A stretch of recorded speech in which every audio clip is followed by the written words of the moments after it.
ဒီမေခွန်းလေးကိုပြန်ဖြေပေးမယ်နော်အမနေမကောင်းခဏဖြစ်တဲ့သူကိုတထေးကအလုတ်ထုတ်လိုက်တယ်ရော်ကြီးရလာဘဒုကိုဆက်သွယ်ရမလဲအမတဲ့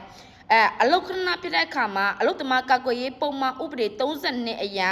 အလုတ်ရှင်တယောက်ကအလုတ်သမားကိုတကယ်နာမကျန်းအမှန်တကယ်ဖြစ်တဲ့ရက်အတိုင်းဆေးရုံကပေးတဲ့အတိုင်းခွင့်ပေးရမယ်ဒါပေမဲ့လောက်ခရလစာရတာတစ်နှစ်မှာရက်30ရှိတယ်အဲ့လိုမျိုးမဟုတ်ပဲခဏနေမကောင်းဖြစ်လို့အလုပ်ကိုတမားကိုမယူဘူးအလုပ်ထုတ်လိုက်မယ်ဆိုလို့ရှိရင်ကိုကစာချုပ်ဖြတ်သိမ်းစခါကိုထိတ်လန့်ခါပေါ့နော်ကြိုမပြောတဲ့ထိတ်လန့်ခါထုတ်တယ်ပြီးတော့ချွတ်ချွဲအနေနဲ့ကိုကရော်ကြီးကိုသူ့ရဲ့လောက်တက်အတိုင်းပေးရမှာဖြစ်ပါတယ်အဲ့လိုမပေးဘူးကိုထုတ်လိုက်တယ်ဆိုလို့ရှိရင်